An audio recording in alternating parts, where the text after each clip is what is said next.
I'm Steve Ember with the VOA Special English Economics Report.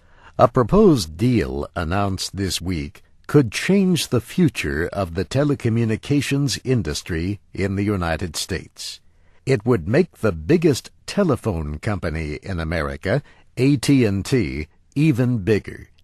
AT&T plans to buy Bell South, a major provider of local telephone service. AT&T has offered to buy Bell South for about $67,000 million in stock.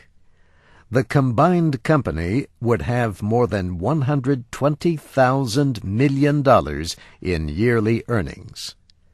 The company, formerly known as American Telephone and Telegraph, controlled the United States market for phone service.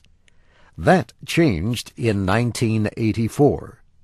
A judge ordered AT&T to divide itself into competing businesses.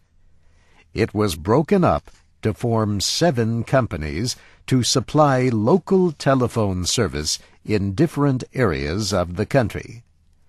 An 8th part became a long-distance carrier. It kept the name AT&T.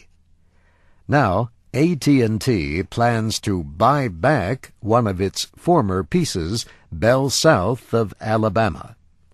Directors of both companies have approved the merger deal.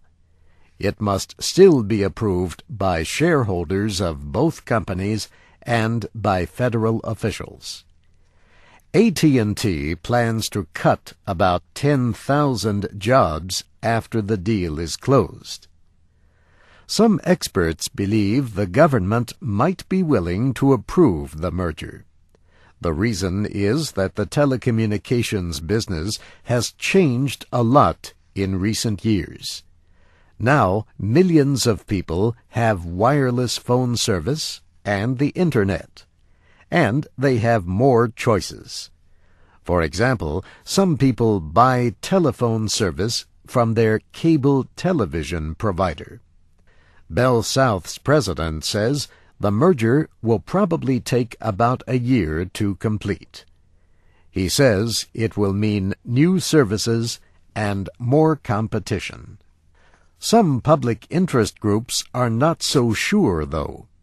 They worry about higher prices if AT&T is permitted to grow again. But some experts say it might lead competitors to join forces to be in a better position to compete. And now, to follow up on a recent story. Research in Motion has settled the dispute over the ownership of technologies for its BlackBerry wireless email devices. The Canadian company announced the deal last Friday. That avoided a possible court order to shut down the popular service. Research in Motion agreed to pay NTP, a patent-holding company in Virginia, more than $600 million. This VOA Special English Economics Report was written by Brianna Blake. Read and listen to our reports at voaspecialenglish.com. I'm Steve Ember.